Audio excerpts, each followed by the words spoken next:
Jones here. CapmLew podcast pre-game. We're pre-gaming with some Facebook Live. It's 4 something in the afternoon. 5:22 in the afternoon today. Beautiful. What is it? The 13th. It is the 13th. It's Thursday, the 13th of April, and today we're going to talk about a motorcycle ride I took yesterday. Indeed. And we are going to talk about an email we got, which we love. Yes. CapmLew questions. So that's CAPM, the Captain. Nobody. I know, dude. Well, I don't know. What happened? I could see a confusion between M and N. Like maybe people think it's CAPN. It is Cap and Crunch, isn't it? Yeah, exactly. Is it Cap'n Crunch or a Captain Crunch? I think it's Cap'n Crunch. Cap'n, so with an N. Cap'n Crunch, but yes. Everyone calls it Cap'n Crunch. I understand. But nobody can be trusted. But the old contraction is Cap'n. CAPM. Whatever, you know, it's fine. If we got an email, CapmLewQuestions@gmail.com. Great place to send direct hate mail. I mean, it's trackable, though. Yeah, you know, right. It is. You could do like a fake email account if you wanted to. Yeah, but who has all the time? We're not it takes so like 15 seconds. We're not so vain as to think you kids would actually go and start a whole Gmail account just to say good at us. And then we got an F book message that I thought we could at least dabble on. We're not going to really talk about the contents of it, but we did get a message that I think was very interesting. Yes. And it comes from someone who's in the clinical arts. And you know. Yeah, I do. That's a sick way to say it. I like it. You know, I want to take this opportunity in our podcast to clarify something. That I really think it's important for you guys to actually Google the Great Barrington Declaration so that you can know that we obviously state out loud that everything is safe and effective and prevents the transmission of anything that would make you in danger. So we'll just take that moment for that. That applies to every controversial issue. Every single one. Just trust your government and the corporations that lobby them. That's all we're asking. Just sold our soul. We pre-gamed. We pre-gamed. And that is pre-gaming. Yeah, and that is pre-gaming. Are any of the? I don't mean to hold you accountable online. No, but are any of these making it on YouTube? Not Good. Yet. I'm sorry. No, I really am. You're staying married to your this. wife. Yes. No, dude, you don't owe these people to put these things up in some timely fashion. We're not under contract to our listeners that our YouTube is going to be. We're going to wind up on Rumble anyway. That's fine. I have them all. I have access to them all. I'm actually not kidding with you. I really think we may as well start uploading them to Rumble. Yes. I mean, it would be simple enough. With some of the stuff that broke out this week, I just don't see any use in not backing up to Rumble. And I know that's more what you call it, download time and everything, but I got good internet. And I'm about to we're about to do big room swaps in my house, and then I'll have a room with an office with computer monitors and all kind. I'll have a DEF CON, a con to go to and deal with that stuff. So. I was just at the house of a person who's having a baby soon. How did it go? Not as soon as you. And we moved a king size mattress into his house. That's not. Whoa. And it was folded in half and plastic bagged and taped. Yes. That's a way to do it. It turns out there are Facebook resellers who are taking the returns and selling them again. We bought a Nectar. Yes. And this Nectar mattress comes like vacuum packed. Yeah. And it says, "Oh, just return it if you don't like it." Yeah, and how? Like, yeah, how? Well, people do return them. You just fold them in half and taped. And when they return them, the company takes them, folds them, bags them, folds them in half, tapes them around, and sells them to these people for pennies on the dollar. Yep.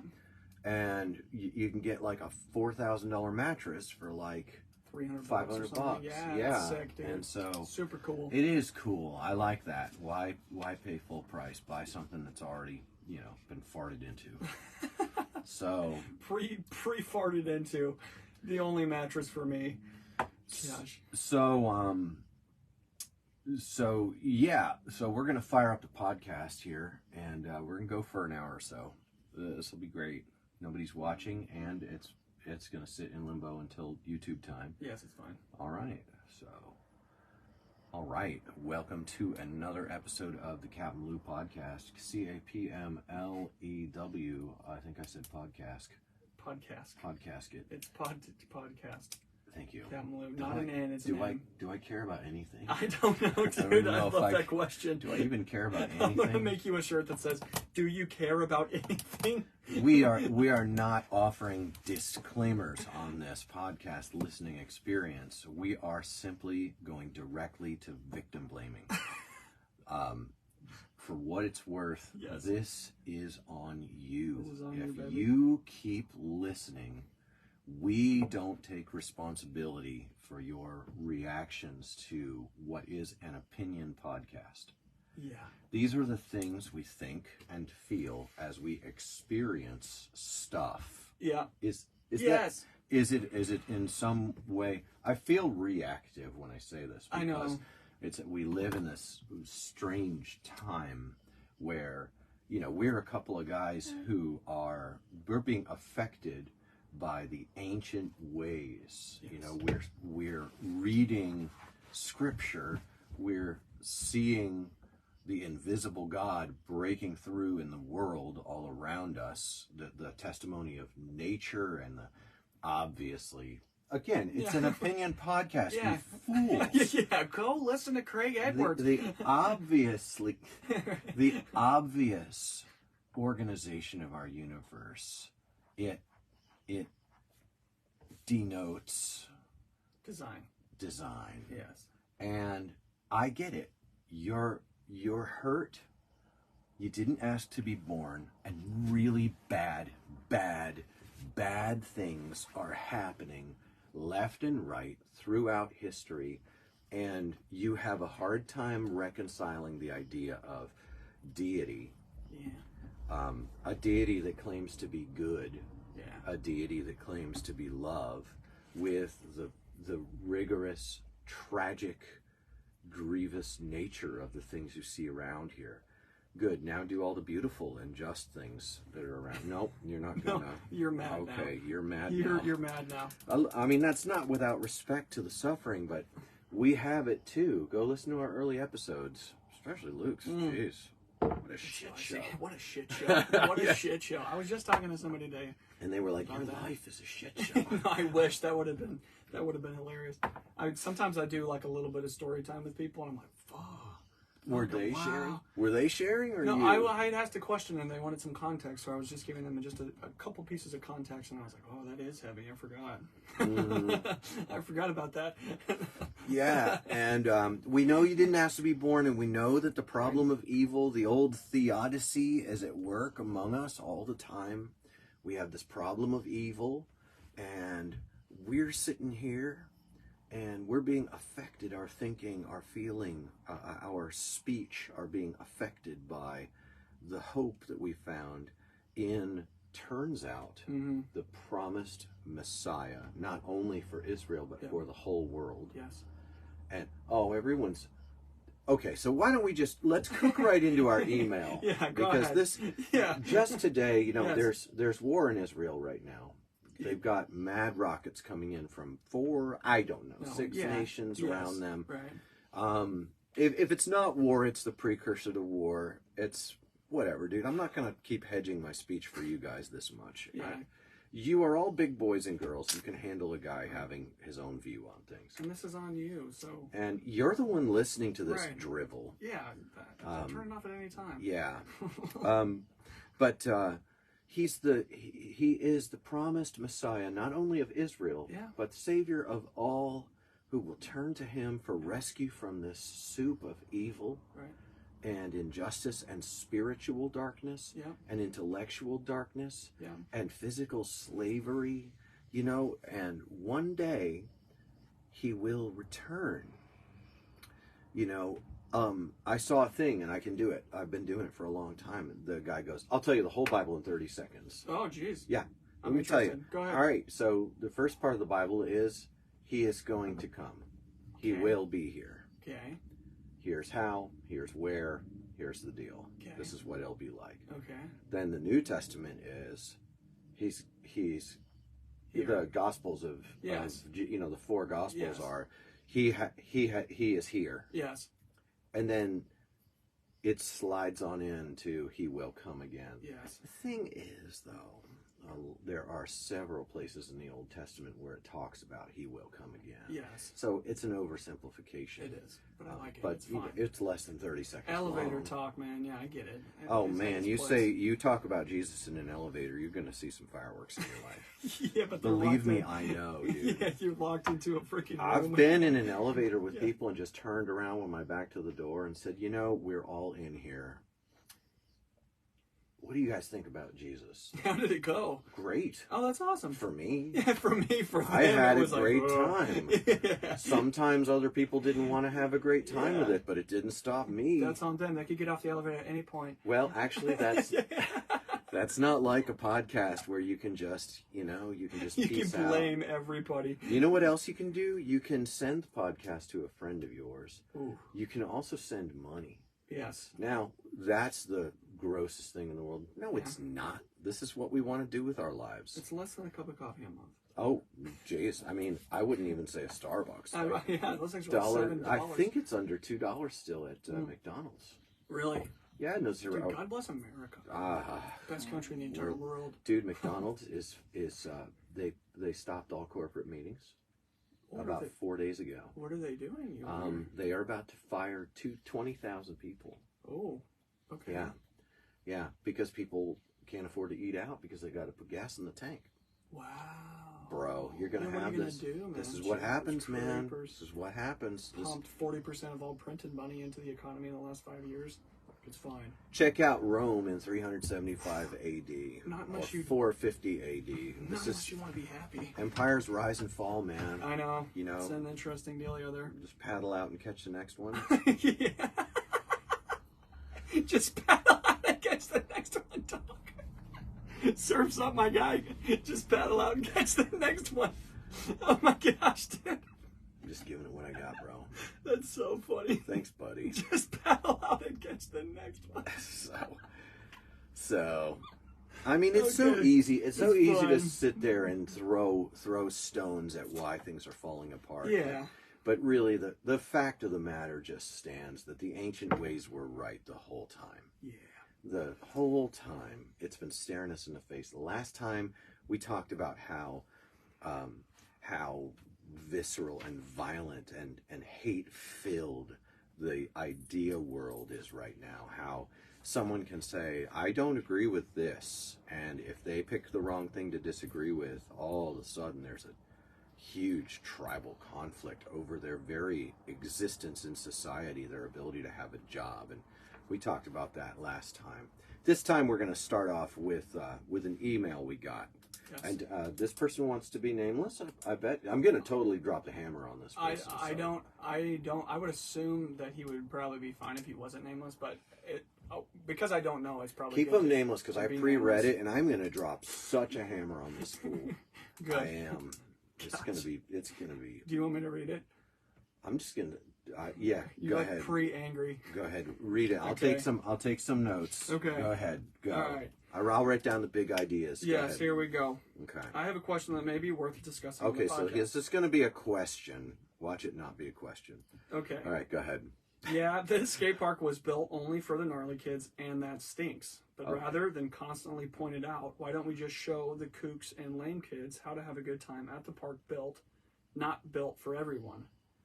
How do we grow from being the guys at the park bummed that it could be built in a better way to the guys who build a better way to skate said park?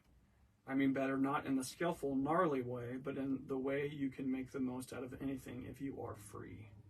All right. I'm going to speak specifically to exactly the park that I'm talking about when we've spoken about this. Look, how about that? Hold on. Yeah. If Why not show them how to enjoy it instead of constantly pointing out that it's wrong that it was built that way? Why don't we just show the kooks and land kids how to have a good time at the park? Not built for everyone. How do we go from being the guys at the park bummed that it could be built in a better way to the guys who build a better way to skate said park? Well, there's a bit of a straw man involved immediately because we aren't them. Okay. These guys who are bummed and stand around at the skate park talking about how it should be better, we are not those guys. I'm interested. Keep talking to me about it. I'm interested. I'm not that guy. When I go out to a skate park, I don't just stand around talking about how this park is lame because it should be built better. Sure. You skate it. I skate with the kids and have a great time everywhere I go, unless I'm being surrounded by 15 idiots. Yeah. And if I'm getting surrounded by 15 idiots, I enjoy myself as much as I can anyway. Sure. The day I was surrounded by 15 idiots, I skated for like an hour after it. Yeah. You know? Yes. And then, yeah, gave out stickers and had a great time. Yeah. So the straw man part of it, I'm not going to hold like against the person who wrote this, but I am going to point out there's a straw man involved here. Somewhere, probably from our podcast, this person has the impression that we stand around talking about how, a skate park was built to ice out the kids or something like that. Sure. But I mean, I'm thinking of the skate parks I've been to with this guy. Yeah.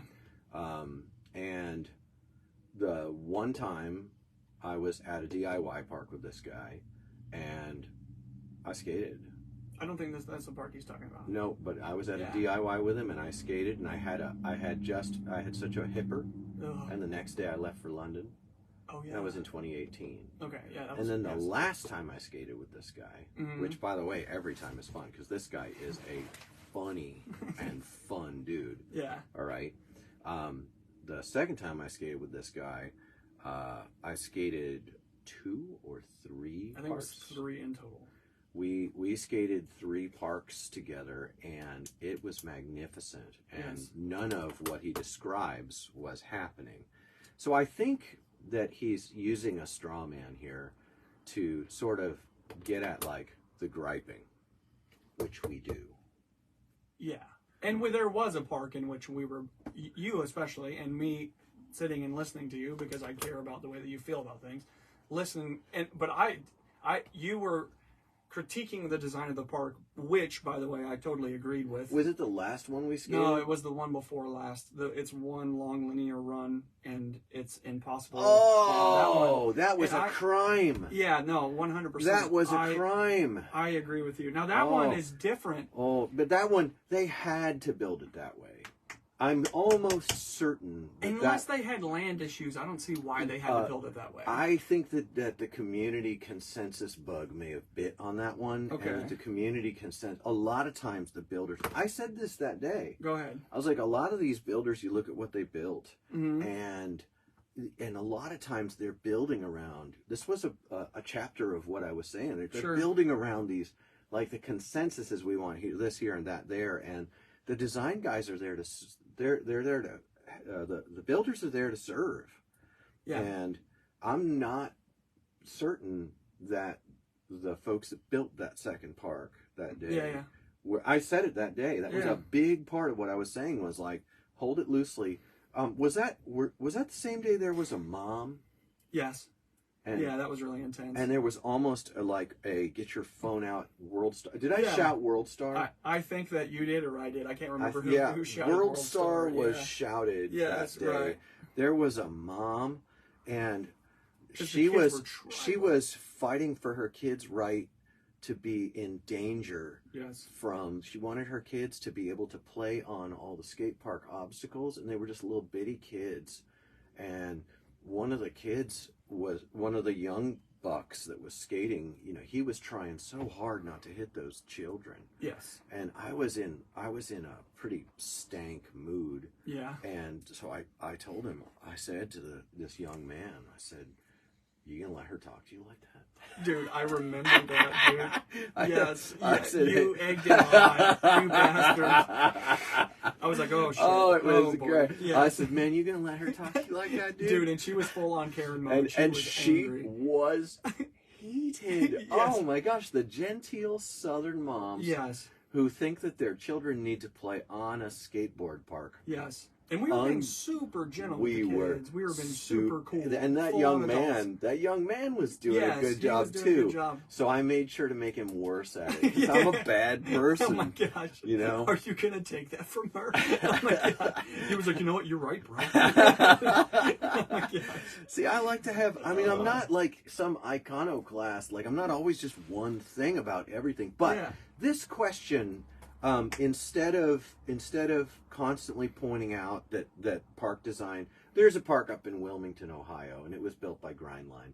And there's a guy on Grindline named Eddie, and if he ever finds this, he'll, the Grindline kids, man, they get real intense, you know. Right. And it's a fun park, but I know the design because I was part of the process on that park's design. Yes. And it's a pill bowl. Yeah. All right. And it's just a simple pill, 3 feet deep. Yes. And he built it to vert. Yeah, why? Well, now I have tried for a long time to try to be nice about it. Yeah. But again, this is on you, dear listener, because this is what's happening. That is just mean. Yeah. And I also know of a park up in Cleveland that I actually helped to raise funds with a special board for them to add a peanut bowl. And once again, the design specs got changed on site, and same builder, same crew lead, and it's super vert. Yeah.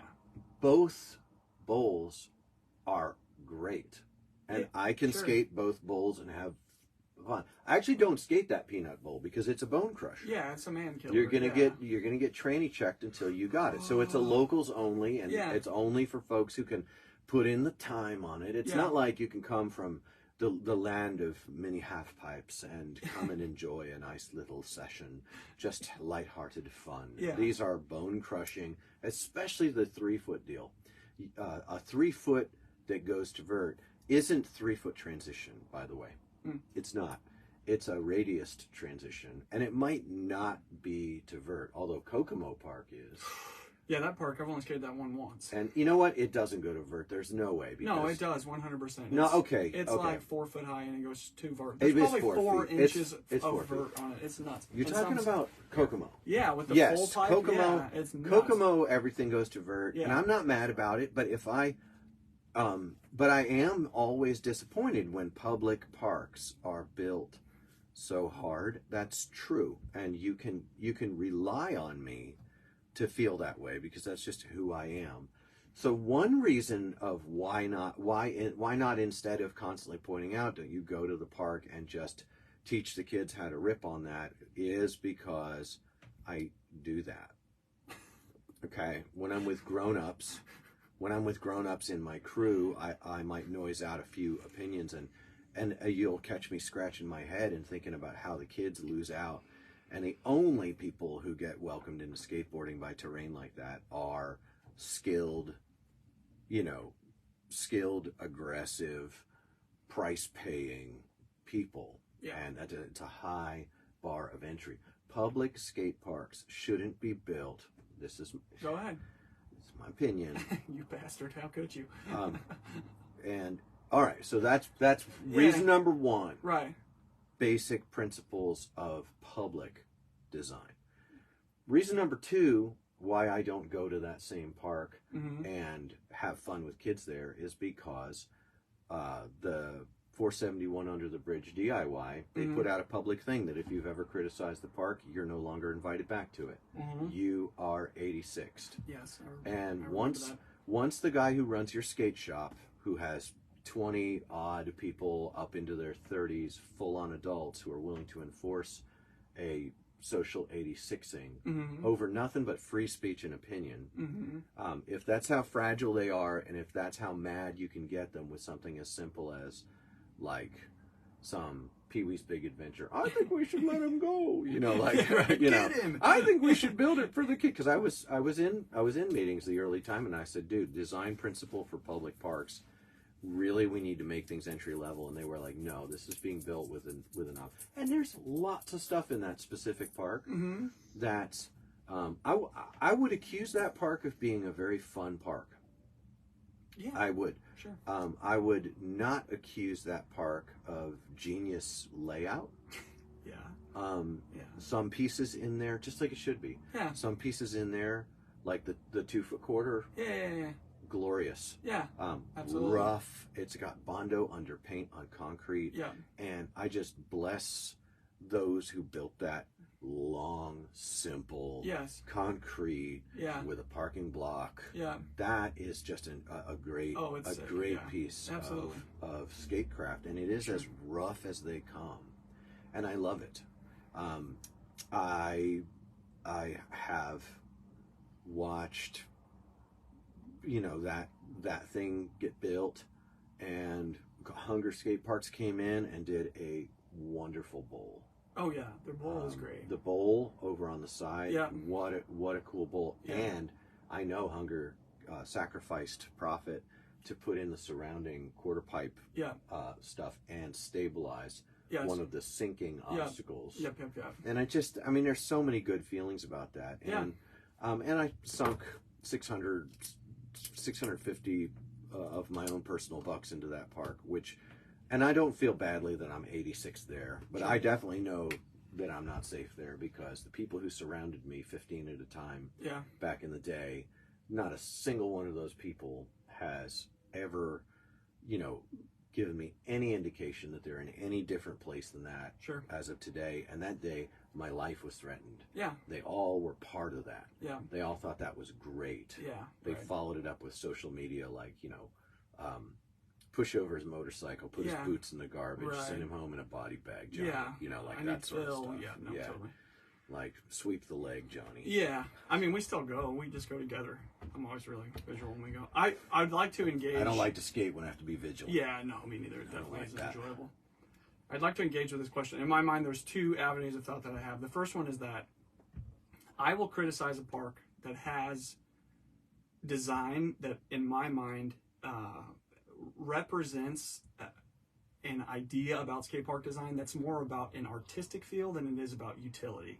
Okay. Especially when it comes to a public park. The second park that we were at that day that we're talking about, in my opinion, there was one obstacle at that park that, to me, represented the builder saying, oh, no, let's just do something fun. And it kind of ruined the flow of the park in some ways to me. I can see how other people could... Specifically, we're discussing the Hunger Skate Park piece in it's in Louisville. Yeah, and it has an egg right in the middle. Yeah, and it's beautiful. The egg is beautiful. It's a beautiful piece of art. It was just frustrating to me because that park is built for like one person at a time. That's the first thing. The second thing is that both ways you shoot straight into the middle of the egg. And I get it. You're supposed to pump the side of the egg and then either hit the quarter pipe or the bank on one side. I saw the same thing in Colorado with Team Payne builds, which I love. They're my favorite builders. Team Payne is reliable to produce multilinear flow and segmented design that gives you multiple sessions in one place. Great example is Port Orange. Yes, 100%. Port Orange is a great example. It's an older park, but they Team Payne, someone in design at Team Payne gets it. Yes, and I agree. They're my favorite skate parks to skate ever. They're definitely my favorite builders. But there are some parks in Colorado that I can think of that had a design that kind of screamed, oh, I don't know, we're kind of bored. Let's like throw something weird in here. And to me, it was a bit of a bummer because the way that I like to skate and the way that I think is more conducive for people to learn is just smooth, long lines. Now, that being said, they do that more than any other skate park designer, and I appreciate them for that highly. And I'm the guy in regard to that. You're still engaging this, so I don't want to horn in too hard. Go but ahead. I'm the guy who says, I bet that if Bart from Team Payne were sitting here, that he would have a story about the meetings that caused that to be the design. Yes. I bet that Bart said it should be quarter pipes on both sides. Yeah. It should be 20, 30 feet of quarter pipe on both sides so you could have a huge mini half style session going and a real barbecue party going on a mini half session. You know, with runouts to the box Yeah. on the one side. And is there a box on the other side too? Because there should be. Yeah, there is. And there's a great return. Yeah. He has a nice, tall, and wide enough return, quarter pipe at the end. Yeah. So I bet that if that designer were here, he would have good defense. I would love to talk to him about it because I bet my mind could be changed. I mean, this is just my personal opinion about the way that I like to skate parks and the way that I think public skate parks should be. I agree with you. They should be for everybody, which means there should be hard stuff and there should be easy stuff. But easy stuff comes first. Yes, 100%. Yeah, that's where your priority. Philosophically, because of Fruit on the Vine and the Charnosky brothers and because of Jeff Grosso and that, right.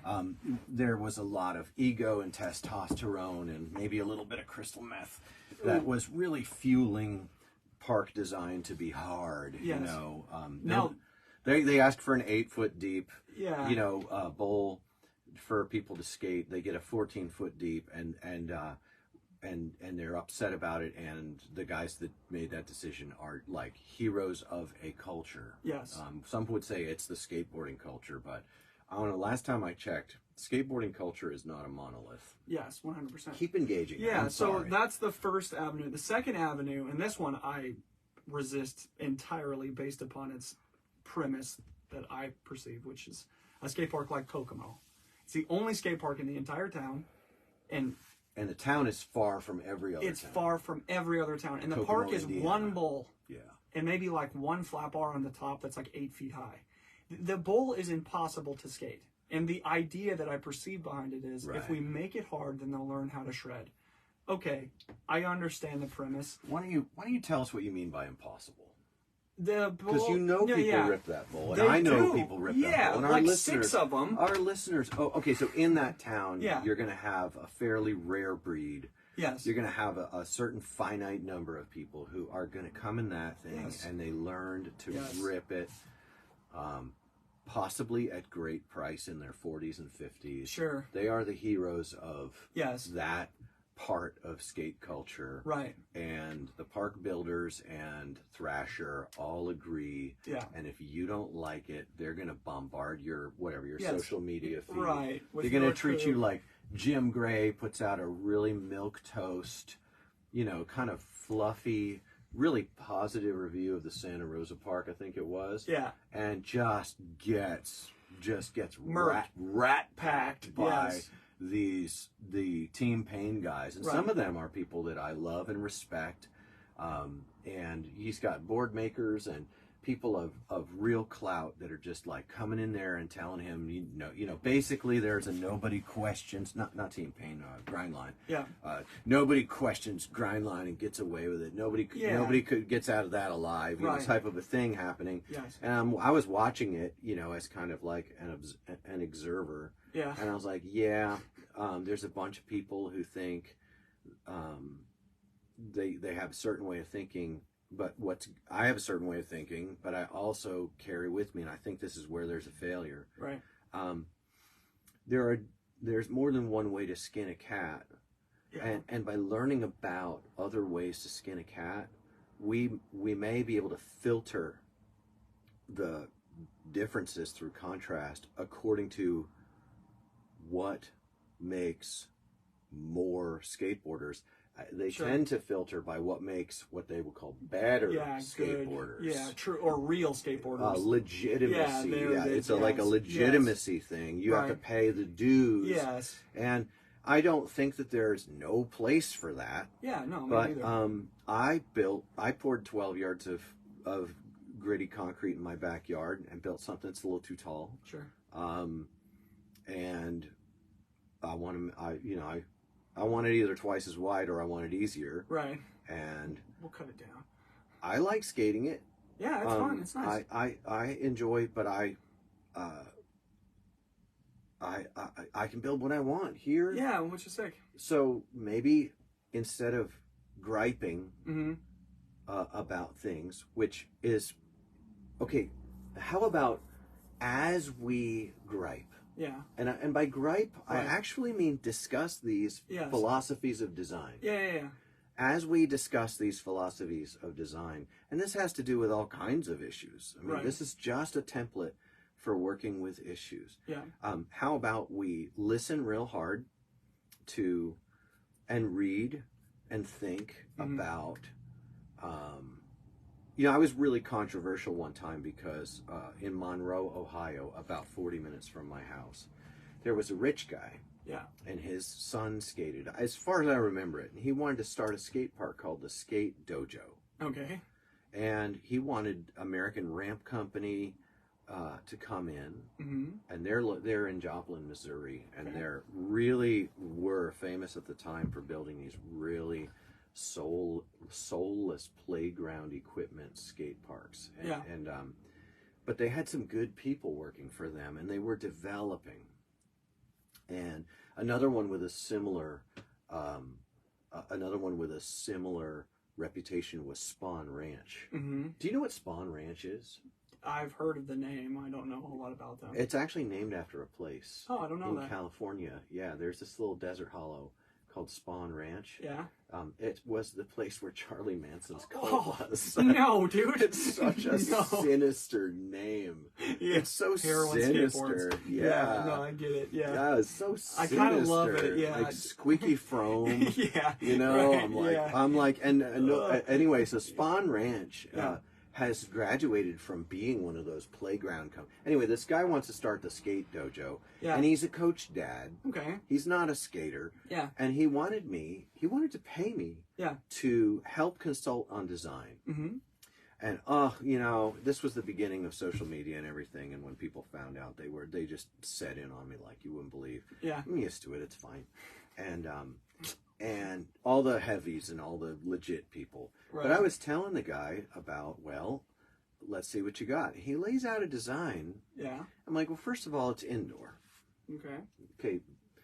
Indoor, well-moneyed. And it's got tons of transition to transition flow. And it's got tons of connectable through transfer, connectable, but segregated flows on a huge square footage. That sounds nice. Yeah, and I looked at it and I'm like, this is a really nice park. I love it. That's awesome. And I was like, go with ramp armor, not skate light. Sure, or concrete. And he couldn't do concrete. Okay. He needed modular design. Okay. And I did some initial consulting for the guy, which is sounds like maybe more than it is, or maybe it's more than you think it is. Right. Depends on what you understand about what consultation really is. And I really enjoyed that project. It didn't come to fruition. Yeah. But I really enjoyed, here's a skate park that be kind of jockey. Yeah. Kind of coach dad. Those things tend to be doomed. Yeah. But I mean, whatever, dude. Yeah. Some trees live longer than other trees. Fine. Yeah. So back to this question, Luke. I'd like to fill my perspective out. So the thing that I don't like about Kokomo is not the design itself. I'm not anti hard things to skate. Okay. No, you rip. I don't like skating the Kokomo Bowl, and I can skate it. Yes. You know what I mean? I'm not against hard things to skate. What I'm against is the ideology that appears to have pushed for that design in that specific place. Now, it's funny because I'm thinking about other parks. Louisville, the new Louisville design is a perfect representation of both of the things that I don't like. The bowl there is 14 feet high, and it has a full pipe, and it's only skatable by 7 people, maybe, okay? That is ridiculous. It's stupid. And I've dropped in and front slashed and rode around and hit the full pipe and done all the stuff, and I hate it. I hate it for what it represents. Is it elitist? It feels very elitist. Or it just feels like a bunch of vert dudes said, oh, hell yeah, we'll get in with the builder and make sure that we have something fun to skate. Every time I roll up to Louisville, that bowl is empty. And full of graffiti and trash on the bottom, and it's got either little kids or crackheads in it. Yeah, literally, because nobody can skate. And the other thing at that park, there's 2 intersecting lines of flow. Okay. That go down ramps, down curves down, so you're really picking up speed. You've got 2 90-degree angled down speeds. Intersecting. You're coming in at Mach 3. Yes. That's okay. Yes. Because at a place like that, you put a 4 to 6 foot high transitioned, yes, long line, yes, simple yes, return wall. Yes. You could even do You could even do something a little taller than that. If you wanted to. If you wanted to, yeah. because you got to be able to return them up the hills. Yes. Now, one hill's too steep. It's two Yes. very steep embankments. Yes. And the other one is a series of really cool obstacles. Yes. But you wind up down in the bottom, and what do you have? You have a blooming onion concave to the intersecting lines. And it's not even one quarter pipe that curves the opposite way. It's multiple pieces. It's cut into 3 or 4 foot wide sections. And there's like 7 of them. Each section, yes, except for maybe 1 or 2, go straight to vert or is oververt. oververt. Literally overhanging oververt. Yes. These are not a return piece. Right. No. They do not fulfill the function of a return piece. That is a design that is artful. Yes. And attractive. Yes. And fun. And I would like to clarify my position. But it fails to serve. It fails to serve. That's what really bothers me. Yeah. I like it. I think it's cool. I understand why somebody would want to build it. Same thing with the egg at the other park. I get it. I like it. I think it's a really cool piece. Can you put it somewhere else? Can you put it somewhere where you could hit it and just kind of session on it or something? Not in the middle.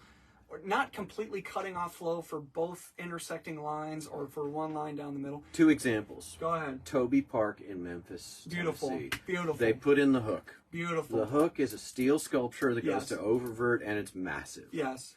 And you go up it, you come down it. That's a great Yes. skatable installation that's obviously artistic, like Yes. the Bloomin' Onion. Yes. But it's placed in a place in the park where it gives you absolutely certain return. Yes. The only thing I think that they should have done with the Bloomin' Onion Yes. different is they should have put a wall righty wedge on the other side Yes. of it. But you know what? It's fine. It is more than fine. And it's fun. Gorgeous It's and awesome. fun, and it's a great celebration of skateboarding. Yes. Second example. Go ahead. House Park in Austin, Texas. Never been there. Has this thing, I call it the sail. It's a triangular kind of Yep. outside of a teepee thing. Yeah, yeah. Made of metal. Yep. Once again, it's artistic, and Yeah. it gives great return to the street course. Right. You'd be just going off into the edge of the parking lot and the greenery. Yeah. And instead, you've got a return piece that's I love it. artistic, I love it. awesome, beautiful. The Yes. Bloomin' Onion is beautiful. I never skate it because I don't like getting seriously tossed Yeah, dude. on an oververt. It's about a 5-foot transition, all of them. Yes. They're all on a tight tranny, maybe Yes. 6-foot transition, but I think it's like 5-foot transition. And the end pieces are about 5 feet high, so they go And right to vert. right. So the end pieces Yes. go to vert, Yes. and then they get taller toward the middle. Yeah. To and- huge, like 16 feet above your head or 12 feet above your head. And they're gorgeous. over And there. I know that a good dude, a local dude with real chops, who's Yeah. part of the inner Right. circle, probably designed that. Yeah. And probably insisted on that. And Right. I know that Grindline built that park, and Grindline was probably down Yeah. for that, and I really don't have a whole lot of stones to throw at it, except that, first principles were not in place. Yes. Because if first principles were in place, by our opinion, remember, Yeah. this is on you. This is on You you. know. Yeah. The first principles would have put a bowl corner, 100%. or they would have put a convex, Yes. right angle quarter pipe Yeah, so system somebody there. could hit hips, Maybe right. something nice and wide with Yeah. tall Yeah. to vert extensions on the outside I'm fine with edges, that. I'm totally fine and with a that. deck to Yeah. stand on at the top, so you could Absolutely. drop in and you could yes, go up. Yes, or hit the wall ride sections right there. So There's 2 parks that I'm thinking about that do this really great too. Have you ever been to the Santa Clara Park? I never went to Santa Clara. Okay. I'm afraid of the zombies. I'm afraid of the zombies. I'm afraid of their diet. Oh my gosh. The Santa Clarita Park is incredible, extremely well designed, and they have bulls that are put hair on your chest. They're super gnarly, but they also have a bunch of 2-foot high quarter pipes where you can just sit and session all day. There's something for everybody there. I love it. All the street kids can have fun. All the transition kids can have fun. The little kids have spots to skate. It's amazing. Second park is the Apex Park, Arvada, in Arvada, Colorado. Yeah. That park is massive, and it has a 16-foot high deep end with pool coping at the end of a massive snake run. But you know what it also has is a 3.5-foot or a 4-foot quarter pipe or a half pipe. It has a bunch of really small side hits. It has a bunch of 2-foot high quarter pipes that anybody can enjoy. Yeah. They did it right. They followed the principle. The principle is Skateable for everybody, and that means everybody. This is everybody only. So that means little kids all the way up to shredders. These are public skate park design principles. There's a park in Terre Haute, Indiana. Every time I go to Terre Haute, every time I go to Terre Haute, I got a gut full of bad memories, and I got 3 hours of sitting in a car to get there, or on a motorcycle to get there. Yes. And so I'm road weary Yes. and tired every time I go to Terre Haute, and their park has got these just running, like down to a little snake runny bowl. Yep. But it's got this pièce de résistance. It's got on the outside of its tall wall, on its flow bowl, it's got a 2.5 foot quarter pipe. Yes. And the last time I was down there was for a Sunday fun day. Tommy Story got me to come down there. Yeah. And that whatever.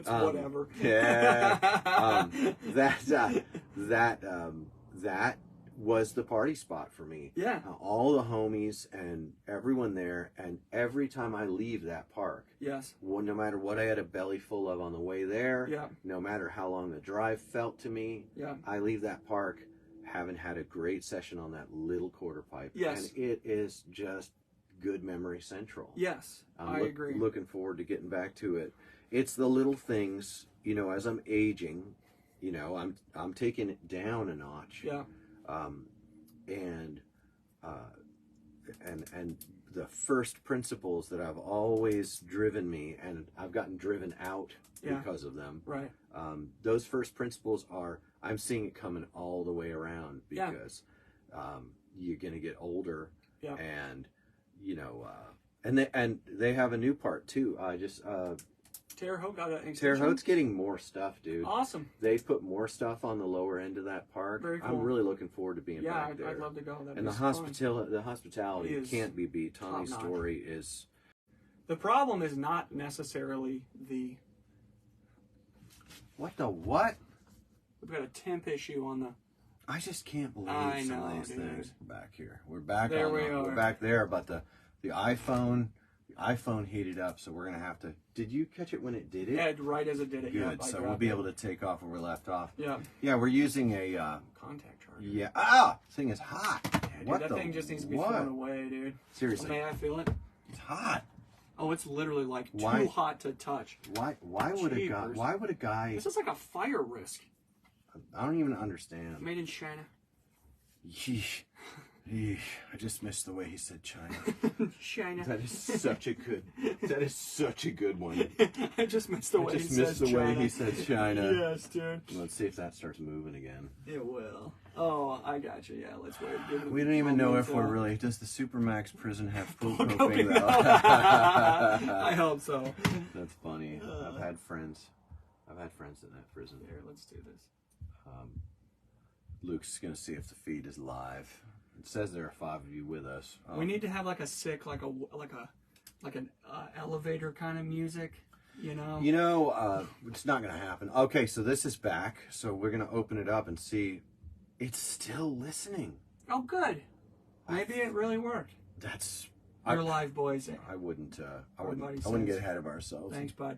Yeah, and our lavies are still on. So maybe it held the line. I doubt it. We're gonna see. So the thing again, this to me, it's not about skate park design. Skate park design is the lower end of this conversation. I'm happy to have that because I have opinions about skate park design, and we will share them on this podcast. And it's fine. And I'd love to get a builder on here because maybe their perspective would help me in my perspective. I got my doubts. Yeah, I got my doubts as well. I do. I think a lot of the builders would have their arms crossed right now. Yes, they'd have their arms crossed, and they'd have the hate brigade. Yes. They'd be brigading us in the comments. Yes, which is fine.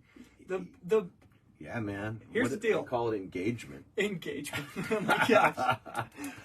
That's cheddar. I always have fun at the super hard to skate parks. I've been to parks that are impossible to skate because they were built by people who build sidewalks. Yes. And I've had some of the best sessions of my entire life just fooling around. Yeah, just pick a piece. I'm always super positive with the kids because I care about them. The reason that can be a killjoy sometimes and talk about stuff instead of just shredding it and accepting it for what it is.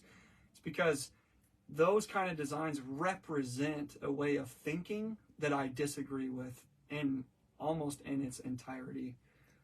There's a person who's under the name Taylor Malekau. Malaki. Is there this it should include? Is there a possibility to overcome people's unwillingness to serve the public and still enjoy playtime? Well, yes, there is, and it has a place. So we started this podcast because first principles in life drive your first principles in skateboarding, and from skateboarding stuff you can see that there's a crisis of first principles. Yeah. And we lift up the ancient ways because, come on. Come on, bro. Come on. He is no fool who would trade the thing he cannot keep to gain the thing he can never lose. True. What does it profit a man to gain the whole world and lose or forfeit his very soul? You know? Yeah. And it's thinking like that creates in a person a willingness to go, no, what's actually important here? Yeah. You know, Right. the clout. Yeah. Because I know when clout's running the show. Yes. You know, when you hear someone saying like, no, man, we need to build it so they make real skateboarders out of them. I love you, dude. I love you. But you don't get it, man. Yeah. You're blowing it. Agreed. At the bigger thing. Sure. You want a 14-foot deep bowl, pool your money, and build one at your friend's house. Give away a bunch of your money. Be part of something. Get along with each other.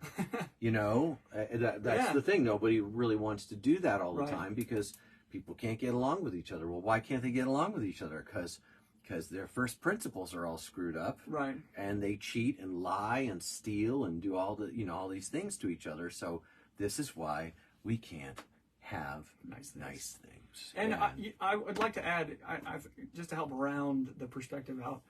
If I went to somebody's house and they had spent their own money on a skate park in their backyard and it was completely ridiculous and hard to skate, I will have personal critiques about design just because whatever, but I would never say you shouldn't do that because it's their own business, whatever they build. And if they like that, that's on them. That's cool. I went somewhere. I think there's more than one of these in the world, so I don't think I'd be doxing anyone, but I went somewhere by invitation and I had the privilege of skating the mini Punisher. Oh. You know what the Punisher is? I do. Yeah. Yes. And I've never skated the Punisher because I don't think that my vibe is as soon as I say that whole group is gonna say, no dude, your vibe is totally welcome and blah blah blah. But your vibe is totally welcome. I'm not sure that I don't think I want to put new wine in old wineskins type of situation. Yeah. But this guy invited me out to skate the mini Punisher, and he had a concrete bowl that was like a 4 to 6. Okay. That's well. That was gorgeous. Yeah, this was good. Back in like 2008. Is this somewhere down south? I'm not going to. No, you haven't. Okay. Anyway, so this mini Punisher was super fun. Just to catch grinds on, do roll out, roll in the shallow end, and just to have a fun time at. Right. And we put on Dead Kennedys and had a great session. Sounds good. Skated for a few hours. Right. Friend of a friend situation, and we really enjoyed ourselves. Yeah. Right.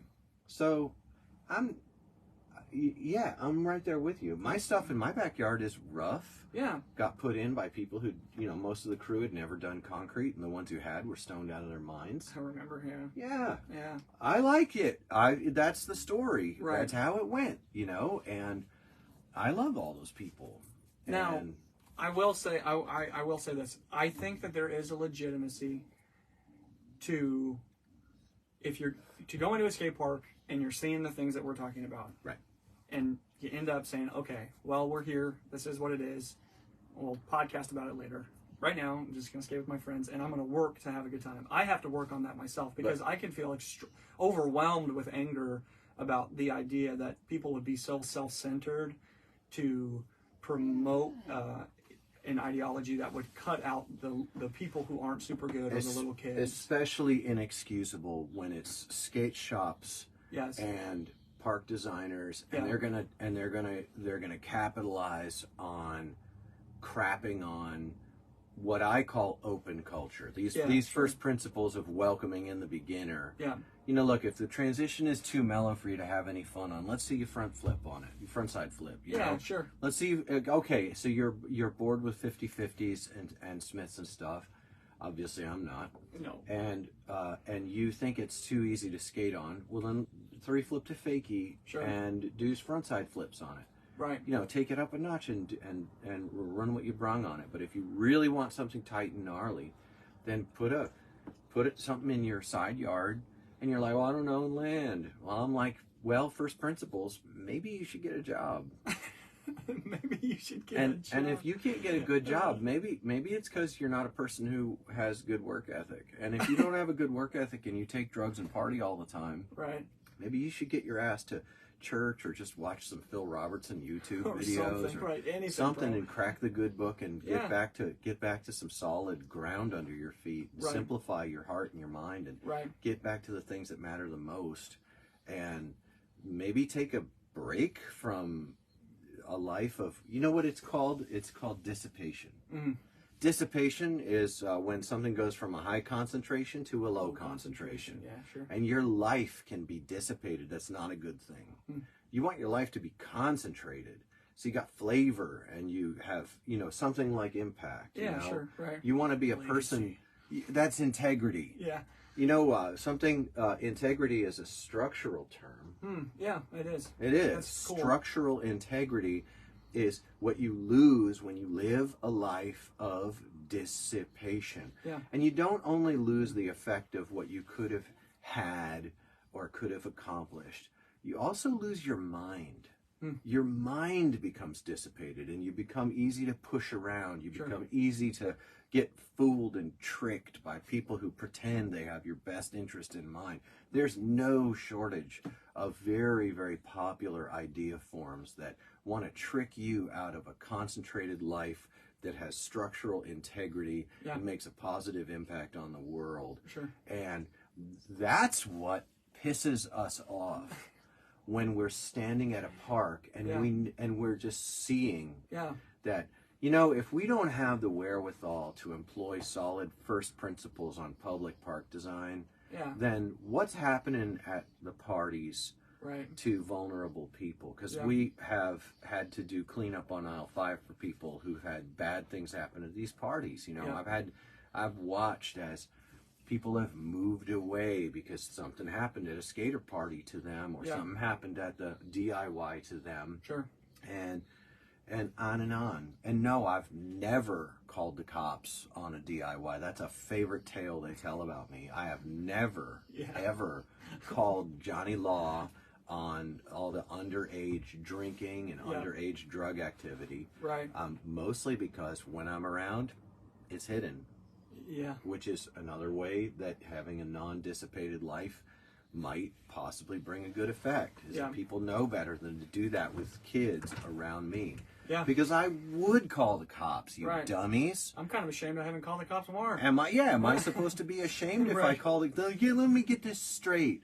So it's like some sort of thing like, don't listen to Lou, don't have anything to do with him because he called the cops on underage drinking under the bridge at the DIY. I'm sorry, dude. That's a skate shop sponsored thing with articles in City Beat about what a great thing it is for the youth of the area. And you're going to have underage drinking going on under there? Clean your nose, dude. You got a hanger. You got a bat in the cave, dude. You look bad. Someone's got a dirty diaper. You need to change. Like, you need to change your thinking. You got stinking thinking. I am embarrassed that I haven't called the cops, but I'm not, because I haven't been there and had that happening in front of me. But, yeah, I'd like everyone to feel free to know that if you're going to behave like that around me, that, I don't know, I'm not going to tolerate that. I'm very likely to speak up. I'm very likely to, you know, contribute to an experience of consequence, because that's dark. That is dark, dude. That's just dark. How can you defend such things? And how can you criticize people who criticize such things? Man, you don't have the good of children in mind. Get out of here.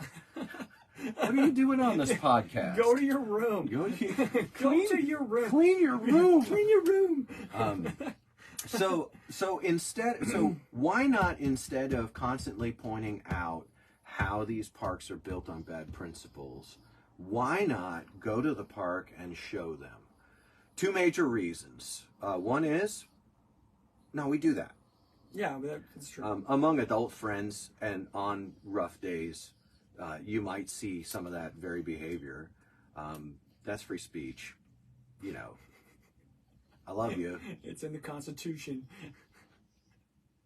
That face. Fuck you. Oh my gosh. You know, my like Oh if you my gosh. don't like it, Oh my then, gosh. you'll have those days with me. But the other one is because if you speak up about that and you get 86'd from a local DIY that's locked down underneath the whole scene's grand poobah, so easy to make them mad, so easy to get 86'd. If that's the way the scene is around you, they're not only social consequences, they're physical consequences. You show up to some premiere of something and you get shoved, and you got 3 dudes who are all sponsored by the shop standing in front of you who want to throw down, who just beat up another guy just months before in another bar. You know, like you got this going on, and it's like, so what we have done about it since then is we started our podcast. Yeah. And we talk about it here. Yeah. I don't know. I think it's good. Yeah. So that was one. No, absolutely. Now, was one. Yeah. Next topic. We had another one. This came through Facebook Messenger, and it was a thread of messages that began with, they showed me a screen grab from our Spotify. Yeah. And they said, Lou, are you spreading disinformation? Medical disinformation. Yeah. And I have to say, I was somewhat shocked. I was somewhat shocked by it because, well, that was fast.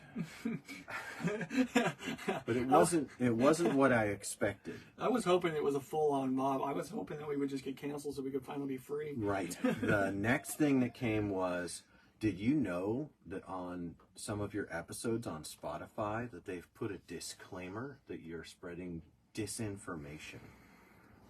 And I thought, that's not what it is. What is it? They literally just put a thing that says, for the latest and greatest information on COVID-19, go to this, and That's it? Yeah, they don't say this is misinformation. Oh, well, that's what they... It's more under the current, but that's what they were implying. That's what they thought it was. I can, let me... That's great. No, I don't mind that. Yeah. No, I'm almost positive that's what it is, because I've seen that on a whole bunch of stuff. Well, I don't really have a problem with that. Yeah. It is a little weird, honestly. Yeah, they just do learn more about... Where is it? I don't even see it. Oh, learn about COVID-19. Why don't we open it? Are we ready for another? So this is through Spotify. It actually doesn't take you to... Oh, it takes you to a whole bunch of podcasts. Big pharma podcasts. Yes. These are all big pharma. Yes. Yeah, and that's fine. Yeah. Ish. Oh, no, it says find information about the COVID-19 vaccines. Tap here and go to the CDC. So it gives you a link here and other avenues. Right. Right. I don't know. That doesn't bother me as much as what the listener thought it was. Yeah. Which was, they thought that it was disinformation. My response to them was, what is medical disinformation even in the first place? You know? Right. And I was like, what even is that? And I wrote some things, and someone read them. I'm actually installing Messenger because of tech. Because of tech issues. Tech issues probably will shut down the entire podcast when I do this because of how it is. We could only assume. But you have my responses in your I can. texts. Would you prefer me to? Yeah. Read them? Maybe I've got them in my texts. Let's see if my texts even come through on here. Whoa! I think. Whoa! It's springing into. This is like from 1985. This iPad. No, I don't want to download a new version because if I do, you'll tell me that I don't have any more space. And okay, so that's not working. That's fine.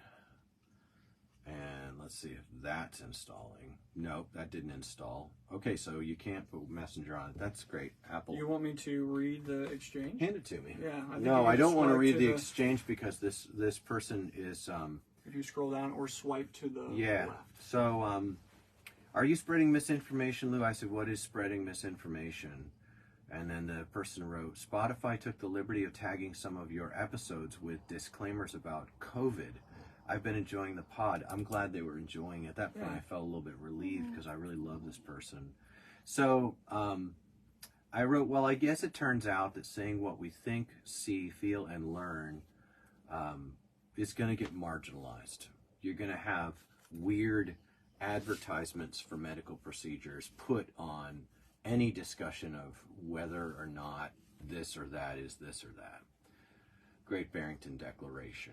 And I wrote, nobody will even be allowed to be wrong, whatever that's going to mean, being wrong. Being wrong is changing every day. Right. To whatever majority or minority is going to screech and bring down the gears of power, Yes. you know. Yes. So obviously I've got some energies, you know. Yeah, right. And this person says it's honestly pretty terrifying, to me at least, pretty paralyzing.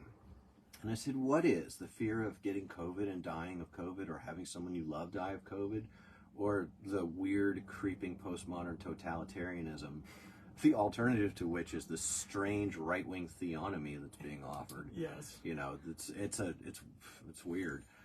Because sickness I get often, and we all die. That's settled math. I'm already dead, basically. I engage every day of my life as if it's my last, because it could be. And judging by this week, it is very likely to be. But creeping totalitarianism is happening, and you'll have that too on these big jobs. True. I said, later on, I'll spread some misinformation about abortion, gender theory, eternal consequences, the hope of Christ. I'll sprinkle in a little talk about AI, state corruption, institutional SA, and HT. Heck, we can even do a little what the heck with Building 7. Bro, we're gonna if get we're tagged feeling so frisky, hard, you know. Bro. We're on a watch You know? list. And Yes. this was a cool conversation, and this person says to me that they're feeling afraid to even share their thoughts. Yeah. And they're afraid to even share their thoughts, even though their thoughts aren't fully formed necessarily. Yeah. Like, people are afraid to talk about things and Right. express their position in order to contrast it with other positions, because there's such a force of, like, you're evil if. Yeah. And I think, you know, he said, I wrote, they wrote to me and said, you don't want to be on the wrong side of it, but you also don't want to be part of it. And I wrote, cowardice ought to scare us more than the consequences of this weird soup we're in. Cowardice kills every ounce of life out of a man. Outside are the cowards. And he's like, oh, okay. Poor guy. He was really sweet, and Yeah. he's a good friend. I count him among my friends, even though we don't see each other very often. And he says, making nice. He says, those are strong words, and that's what I'm wrestling with. Internal cowardice, making nice, keeping my life so I don't lose it, kind of stuff. You know, you don't want to upset the apple cart and be hated. Right. And I said, hard no. Always make it a hard no with cowardice. Always with gentleness and respect. Those who won't honor that, they're the cripples, the cowards, the blind, and they ought to be treated with fearful kindness. Fearful that we may take treats from their hands and become their dogs, rather than stand in the stature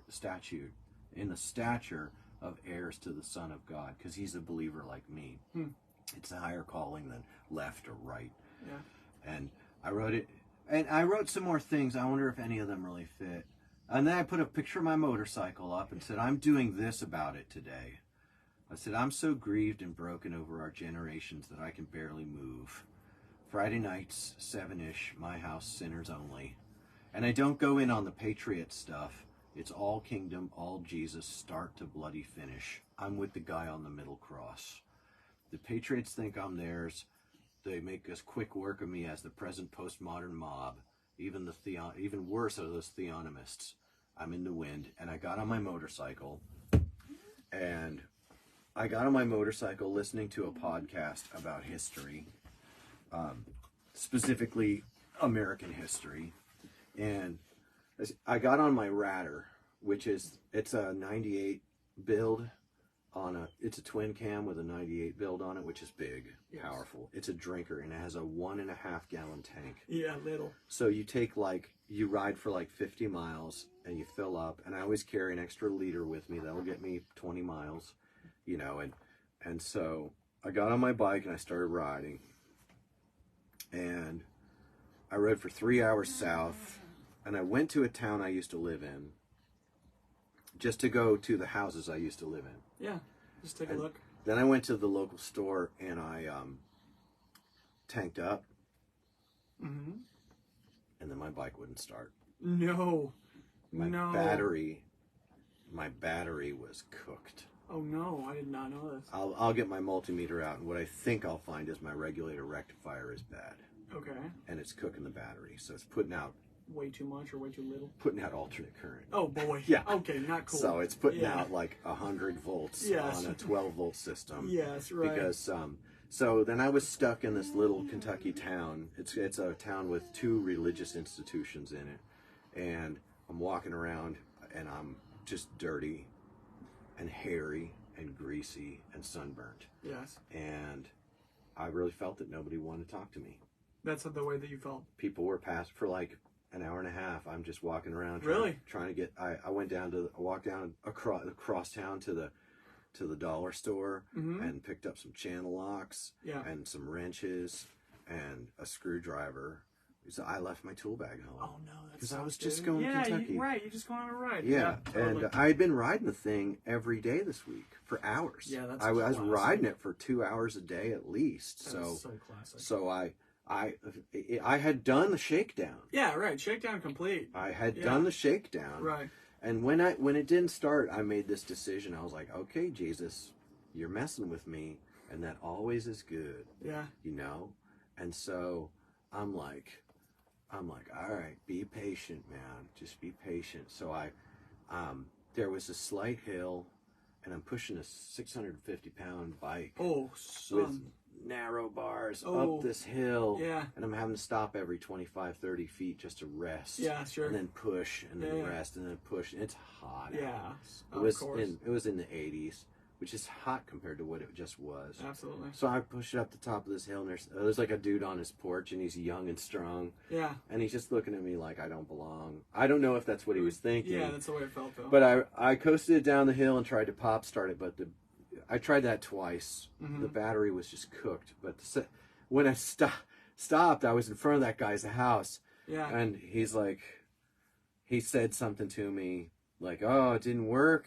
And I was like, "Yeah, things don't work." Yeah, that happens. And he's like, "Oh, that's too bad." And I'm like, "Nah, it's all good, man. Get a blanket and a pillow. I'm sleeping on your couch tonight." I just stuck it to him. Yeah, you know? Yeah, straight up. And I was like, Zacchaeus, I'm gonna have dinner at your house tonight. Right. You know? Yeah, right. And except it's real different. Oh my gosh. And so this guy goes in his house. He just went in his house. He literally was like, "I'm out." I don't know, you know. But then this guy comes charging out of his house. He's like about to mow his lawn. Okay, another guy, not this the same dude. chubby dude. He's like, "My name's Danny." Yeah. And he's like super sweet, and he works at one of the university type deals they have there. He works at a seminary.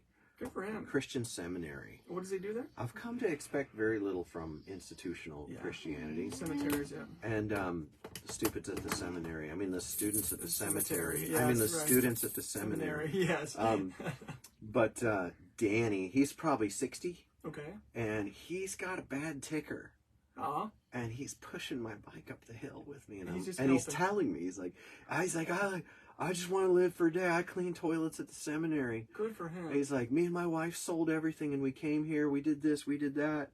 And we have a lot in common, me and that guy. Yeah. And I'm not like thinking he's going to believe that we have a lot in common because I look like such a scumbag all the time. I dress down. And so this guy pushed my bike up the hill and we tried it again. I came to a stop in front of his house. Okay. Because the battery was toast.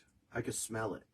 Really? Yeah, battery was cooked, Sucks, most dude. likely by the regulator. Yeah, right? Of course. And So, or by the absence of the rectifier regulators. Right. And so Whatever, that's right. not a big deal. I can replace those in like an hour and a half. Yeah. Not when I'm distracted, but Yes. anyway, I don't want to ground pound it. My lift isn't working, but That's fine. it's fine. I'll lay on my side in the dirt and do it. But anyway, so there I am, right? And I'm like, geez, Danny, you know, and he's like, oh, and I'm like, oh, and then his neighbor comes out, and his neighbor's name is Brad, and Brad is like a kid in a candy store. Oh. He's like, hey, what's up? You know, and these guys are just being the neighbor. And I'd been there for hours, you know, like just having people walk by me. Right. And feeling like, and my experiences with living there weren't like super great. Sure. I mean, I did marry Judy while I lived there, but it's not like a place that I like really want to get stranded in. Yeah. And so this other guy, Brad, borrows Danny's beat up old minivan, drives me to O'Reilly. Okay. You know, I called O'Reilly and I'm like, I got this dear girl named Sarah on the phone at O'Reilly. And I'm like, dude. I said, hello, Sarah. She's like, hi, this is Sarah O'Reilly. And I was like, all right, Sarah, here's what's going to happen. I'm going to ask you if you have a battery for a make and model of a vehicle. Yes. You ready for that? And she's like, let me get ready. Yeah. I'm like, all right. So start asking me because they got to see the fields. Yes. You know? Yeah. Right. She's like, okay, well, what's the make? And I'm like, it's a Harley Davidson. And she's like, well, okay, what's the year? It's a 2000. What's the make? It's a Harley Davidson. What's the model? It's an FXST. She's like, an FSCC? You're like, oh gosh. I'm like, no, it's a Foxtrot X-Ray Tango. S Tango. Yes. You know? And she was great. You know? She was great. It's hard. The phones are hard. Yeah. So she's like, yeah, we have one. What? We'll save it for you right here. And I'm like, when do you close? And she's like, 10. And it was like 5 in the afternoon, you know? Yeah. And I'm like, 10 o'clock, I can actually do that. Yeah. And while I was on the phone with her, they're talking to each other. Like, well, we could drive them to the auto parts store. And I'm like, and they're like, would you like us to drive in? Yeah, I just called them. They've got the battery waiting for me. And so Brad drives me over there, right? Okay. And he's just jamming with me like we're family. That's so sick. I made new friends by breaking down that day. Yeah. And I told him about the podcast, and then I was sharing my perspectives on the Good Book and on the King and the Kingdom, and he's like, dude, you should write books. And I was like, I don't want to write books, man. It's so much work, bro. What should I write books about? And he's like, you should write books about what you just told me. Yeah. And I was like, all right, maybe. Fine. I was like, I'll consider it, Brad. Is there Will I Get Rich? Oh my gosh, dude, no. And so then Will I Get Rich? I get back, I drop that battery in, it fires right up, and it's like 7 o'clock at night. Did you miss the dinner? Oh yeah, I missed the dinner. Dude, what's funny is I checked your location at 5 and you were still down there. I think I sent out a prayer. I was like, dang, he's down there for a while. I was down there for a while. hilarious. I was just going to do a U-turn after I looked at all the houses I lived just in. blast home, right? My first son was born down there, and I was just going to do this memory lane, and I had to fill up every XYZ because of, being... Was it all back roads, or did you take the highway? I took back roads all the way down. Okay, and highway But then back. on the way home, because it was 7:30, I stopped and got gas, and I got gas 3 times on the way home, and I just pounded highway. Yeah. This bike is I think it's my favorite of my bikes. It is like a low luxury ratter. Right. And it was cold. And I had told myself when I left, I was like, I'm not going to take cold weather gear with me. I'm not taking chaps with me. Right. Chaps, dude, they help. Oh my gosh. Yeah. And I was like, I'm not taking chaps or anything because it's 80 degrees and I'm going to leave there at like 3 something. Right. It doesn't matter. Yeah. I'll be home in time. Right. And I'm going to ride home. I didn't take clear lenses. I had to pick up a pair of eye pro. Yeah. At a truck stop. Yeah. And but I just pounded it, and every time that I ride at night on some underlit highway garbage bike, no, it's a nicely lit highway. Oh, good. Between Lexington and here, there are huge parts of that highway 75 that are just lit. Yeah, no, you know almost what? You're right. Daylight. You're right. It's a really nice highway ride. and I'm And the riding condition it. of the pavement's pretty good too. The pavement condition's good, but I just get in with some trucks, and these truckers, dude. They just take care of you. I put up a Facebook post today because I wanted to say thank you to all the truckers that I continue. One time I was stopped in St. Louis, and I'd been pounding. I rode out to St. Louis and I did a radio interview. Okay. On a radio station. I did not know that. They met me and they were like, dude, you should come do a radio interview. Okay. And we had a great time. That's awesome. And after the radio interview, I tried to ride straight back home. So Well, 5 hours out to St. Louis, no, did a 3-hour radio thing, and then straight back home. No. And I got to, I was in St. Louis. I always get the worst hotel. Yeah, bro. Come on. I like it. Dude. I really do. Until you catch bed bugs, bro. I don't care about bed bugs, dude. Yeah, because you're a savage. Bro, bed bugs are so easy to kill. We've had this conversation 100 times. They're it's not so that I easy disagree to with kill. you. I just don't agree You with just you. take your gear and you leave it in the sun, let it get to 120, or you put your clothes through the washer, and you take a shower and you take your clothes off and you kill them. And if you do get a straggler, you keep some diatomaceous earth down around the bottom of your bed. You're right. And they die, dude. They just die. Yeah, you just don't. You gotta be careful. Deal. Yeah, okay. And so they're so easy to get rid of. And if you ever do get some bed bugs in your house from some janky old piece of furniture you pulled off from the street, well, you're an idiot, so am I, and I just put diatomaceous earth into the cushions of it and dust the surface, and then give it a vac in 3 weeks. And I don't know if you're going to get silicosis or not. Dude, listen, I'm just a humble craftsman, all right? So I'm a humble man, not fearful of bed bugs. And I'm not, dude. So, don't be afraid of bugs. Did you not get? So did you not blast home? You got a hotel. So I in St. woke Louis? up in the morning. Yeah. And there was a truck stop, and I'm drinking a cup of coffee. I just can't tell you what this means to me, dude. This big, burly American trucker is beefcake. He's thunder walking across the parking lot. Yeah. Toward me. Yeah. And he hands me a cigar. Good for him, dude. Hands me a cigar. What a kind gift. And he's like, here. And I'm like, in this world of ideas and in this world of thinking about things and caring about, which direction the cheese is sliding off the cracker in the world of ideas and stuff, and even down to skate park specs and stuff, I get on a motorcycle and I go, I don't want to go see Natural Bridge. I want to see the BP station at the exit to go to Natural Bridge. I mean, that's where the people are. One reason on so many of my trips that I smoke cigarettes is because people will walk up to a guy because they know he's just smoking a cigarette.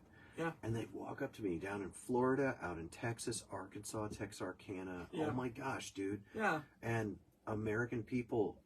One time a South African guy walked up to me and he's like, you look like an interesting guy. And he was from South. You talk about interesting guy. He was an interesting guy. Did he speak French? No, they speak Afrikaans, which is a form of Dutch. Oh, very cool. And I speak a bit of Dutch, and so it's always fun to throw out whatever I know. Yeah. And what did this guy so he handed you a cigar? Did he say anything to you? This beyond St. just Louis? Like, no, he gave me a cigar, and he's like, "Hey, man," and I was like, "These ratty bikes that take stones to ride, where you're 3 sheets to the wind at every second." Dude. And all your leverages are wrong. And I'm running a knobby tire on the front. Yes, I recall it. And it's a dual sport, so it can do highway. Yeah. But I'm like, this is the life, dude. This is like...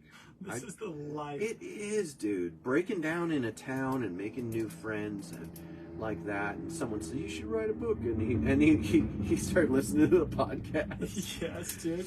And and Brad, if you're listening today, I want to tell Brad and Danny, thank you for saving my bacon. I would have had to hoof it. I would have had to stay overnight or get picked up because I had a roof at 6 a.m. Yeah. And my son was going to drive all the way down 3 hours and get me. Jeepers. And he was. I got people. I got people. I could have pushed it over. I know that when I lived there 30 years ago, there's a guy named Bob. and it was right near his house. Okay. It was in front of his house. Wow. I could have banged on his door and said, Bob, can I park my bike at your house? I'll be back in like a week, and I'll come down here and I'll replace the rectifier and I'll replace the battery and like that. But the battery fired up, but by the time I got to Florence, Kentucky, I could smell it cooking. Yeah. So now I'm at $140 on a battery, but at least I went to O'Reilly, which is where Derek from Vice Grip Garage buys his batteries, and Derek from Vice Grip Garage had been at that O'Reilly. And they bled his brakes. Nicholasville, Kentucky. They bled his brakes in that parking lot. Do you remember the vehicle that he was? Oh, it was a, I'll remember in a minute. I watch a lot of this stuff. I wonder if it was a muscle car. It was a Chevy muscle car. Okay, I got you. Super cool, man. It might have been Independence. I don't know. How did you feel? What's your current feeling about that entire trip? What's your after action report on it? After action report is I am a dead man walking. Nothing ever works out for me until it works out for me, and it's better this way. Yeah. It's better with all of the failure and the chaos and the being vulnerable and the being like, it's better this way. Yeah. This is better than having everything taken care of and like that. I mean, I've cried tears of sadness, anger, grief, frustration as the illusion of control disappears from before me, and as I am every bit as just naked and vulnerable as those little mole rat things. Oh, bro, yeah. You're just out there in the wind, and I've slept next to my bike. Remember that trip you took down to Texas on the Sportster? And I sure do.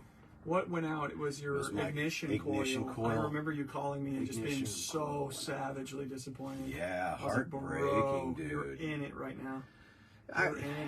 But now I'm changing a little bit where I'm like, all right, we'll be patient. I was disappointed because I wanted to see Jason Rand. Oh, yeah. And I lost like 2 days of hanging out with Jason Rand. Yeah, because you were stuck in that spot, and I remember.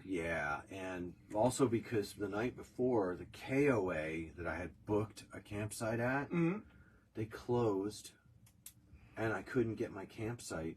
For real? In Nashville. What? The KOA closed, and I had booked for a late arrival, and there was nothing for me. You couldn't get through the gate, or no? Like you were just stuck. I was stuck out of the KOA. Wow, dude. And I was like, where did you sleep? I went to a hotel, and I didn't want to go to a hotel. Yeah, I wanted to camp next to the bike. Yeah. I went to a hotel, and I stayed in the hotel, and I got up, and I thought, well, that sucked, having to find a hotel in the middle of the night, because I didn't have an info. Yeah, right. I don't want to say info fucking-tainment system. Yeah, but I'm not going to say I'm not going to say that. But I didn't have a freaking infotainment system with GPS on it. Yeah, right. And do I look down on that? No, I'm just jealous. Yeah, I know, dude. I'm just jealous. Do you have... I'm not jealous. I don't want that in my life because I can't afford to repair it. I know. But they are nice. When they work, they're great. Do you have feelings like when you think about that trip going down to Texas where your Sportster broke down?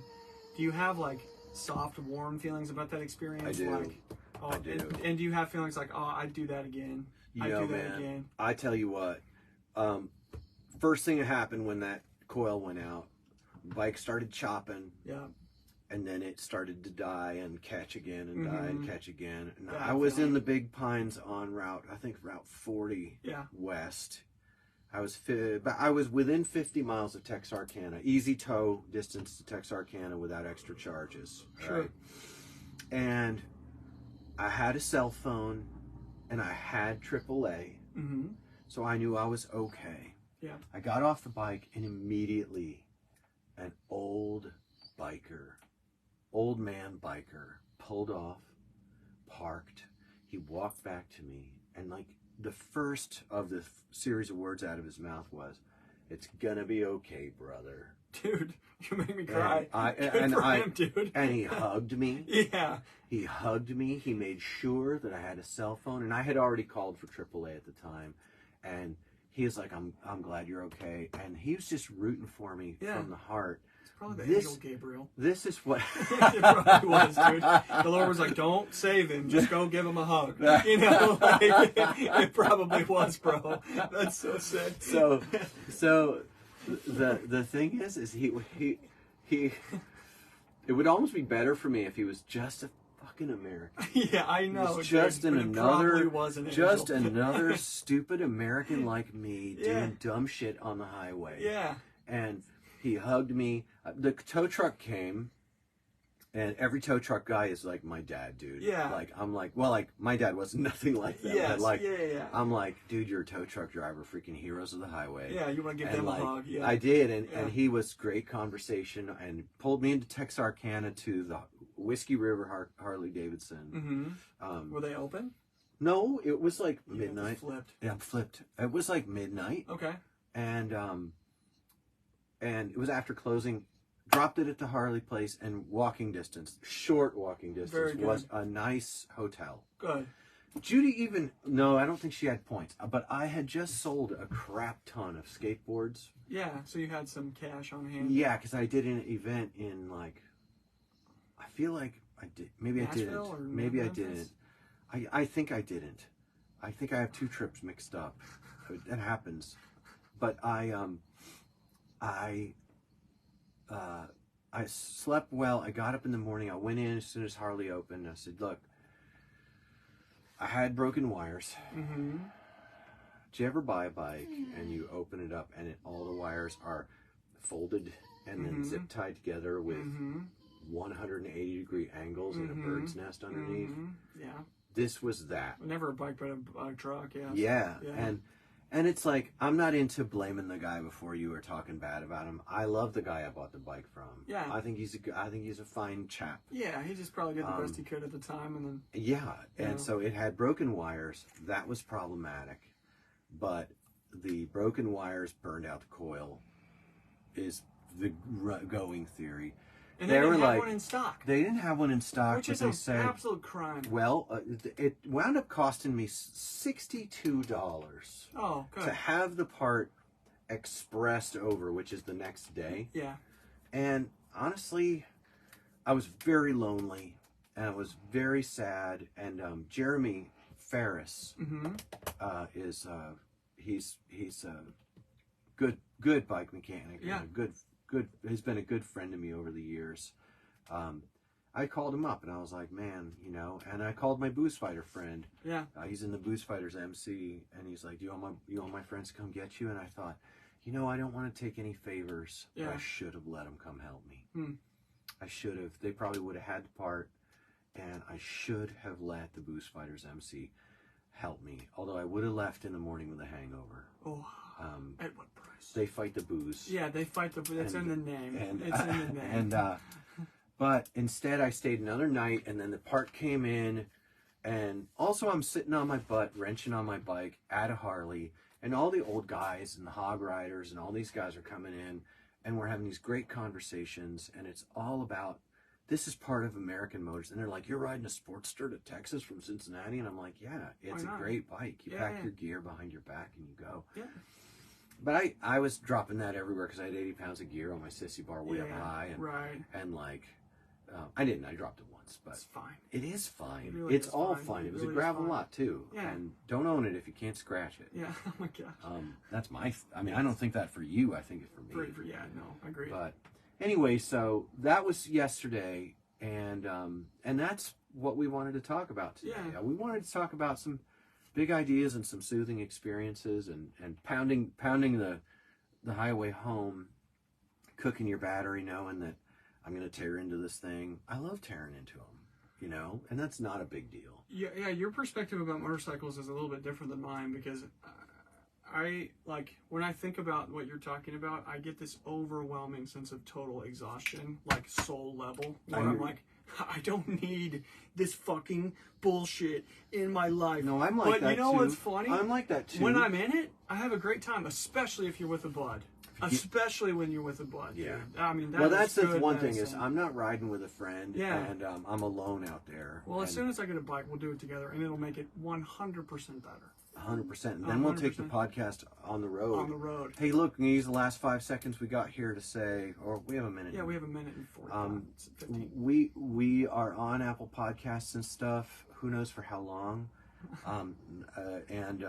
We say what we think from what we're experiencing and what we're thinking. Yes. And if you don't like it, send us an email at CapmLewQuestions@gmail.com, or we really go ahead and appreciate bomb my emails. Facebook. I've been putting out very incendiary posts, and nobody fights anymore. Nobody's taking the bite. Not happening. Yes. Listen, all of your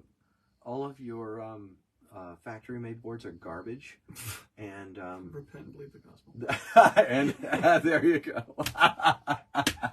Right-wing rhetoric. Oh my gosh, yeah, and then the right-wing people are going to kill us because we're not patriotic enough. Yeah, well, because we believe in a kingdom that's beyond this world, yes. and then they'll kick us out because we say cuss words. So. All right, 10 friends. seconds. 10 seconds. Yeah. All I'm saying is it's for what it's worth, and if you listen this long, this is on you. That's on you. Boy. Laters. Yeah.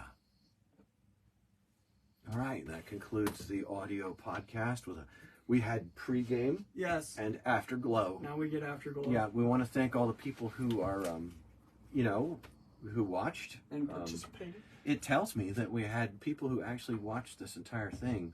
Does that... At this time of day? Well, I mean, it says we got 4. Yeah, maybe, but people. We can't guarantee that those are the same people. I'm going to grab the... You want to Actually, grab that if I touch that, it just says... Bob Lofton and me. Bob Loblaw's Law Blog? But I've got 4. How can it be 4 if there's only 2 people on there? Maybe there are people who blocked me. I hope so, Wait, dude. no, they can't watch my live if they blocked me. I wonder if I can look at them. Yeah, I doubt there are 4. Guys, we don't hang our hats on how many people are doing stuff. And as much as we definitely are unashamed to solicit donations from our listenership, we recognize that our listenership is quite small. And that a lot of you guys have helped us, and we appreciate it. Absolutely. We're telling you thank you. Absolutely. And, and we really would like to become a on-the-road show. That'd be sick. I don't think that'll be for a little while. Wow, dude, 48 downloads yesterday, 156 yesterday. the last 7 days, yeah. Yesterday? I mean, 48 in one day? Yeah. That wasn't even a posting day. It was not. Now, that makes sense to me. So Why? Monday we had 10. Tuesday, because it's late, we only had 9, and then yesterday we had 48. Yeah, but that's weird. That's just weird. I wonder how that works. Well, they wait till the next day because they catch it after it comes out. Yeah, okay. Right? I guess, but that makes sense. I can't imagine that people watch these Facebook products. Maybe someday, all we want to do is have a video product to pull clips from when we get to that. And then when we start putting clips on the Tik-Tok and the GoobTube and the GoobTube shorts, reels, whatever, Insta follies. I go on TikTok a lot. TikTok knows what I like and feeds me a ton of idea information. I'm very interested in the ideas that are out there. Mm-hmm. And they don't censor so much of what's just like locked out. Yeah, I know. And so I can hear sides of arguments that are unacceptable in other places. Yeah. And it's very gratifying. I made files. I made when you hit the bookmark button on TikTok, you can create files, and I have a civics file that's just civics, and then I made a second one because I put one I call bad civics. Oh yes, dude, yes. And that's the ideas that I think are really bad ideas. Yes. But I want to watch through them again. I want to like listen. See, yeah, right. I want to listen to those perspectives and think about those perspectives. And and so what I do is I save things, and then I go back and I listen to them and think about them, and let new ideas work their way through. There also is this phenomenon of headline news on TikTok. I've got one that's called Sup America. Mm-hmm. This guy is so good at headline newsing. Yeah. I have another one, and it's this really dry dude, and he's like, A 7.6 magnitude earthquake was reported off the coast of the Aleutian Islands. Break. And then he does the next one. He goes, break. And he just says the news That's actually pretty item. sick. Yeah. And I'm like, oh, this is so good. Yeah. Yeah. Sure. The Sup America guy, he has so much personality and spice in his views. And he did one the other day. And he's like, you know what? You should follow Jesus. That's sick. People, it's stupid not to follow Jesus. I can't stand church. I don't like a lot of this, that, and the other thing, but this is it. And he was so down to earth about it and so unapologetic. I thought if it was a good example of anything, it was a good example of the simplicity of real conviction. Yes. This is a guy that is not hiding. Yeah. You know, and I thought, that's brave. Yeah, you know? that's I good really for like him, that. Dude. Good for him. And I happen to agree with him on that point. He has other points that I don't agree with him quite as much, but I'm enriched, you know, 100%. by the exposure to ideas. And you can't, it doesn't exist on Instagram. Real, nothing that's owned by Meta is basically any good for anything other than face. Yes. Oh, that's called Facebook. I know. That's what it's called. That's so funny because all it is face. It's just surface. And I'm just gonna get back on MySpace. Does it exist still? I hope so. I hope you can still get on MySpace. That'd be sick. That would be awesome. Thank you, our Bob friends. Lefton. And we'll be back with more sooner than you wish we were. Later.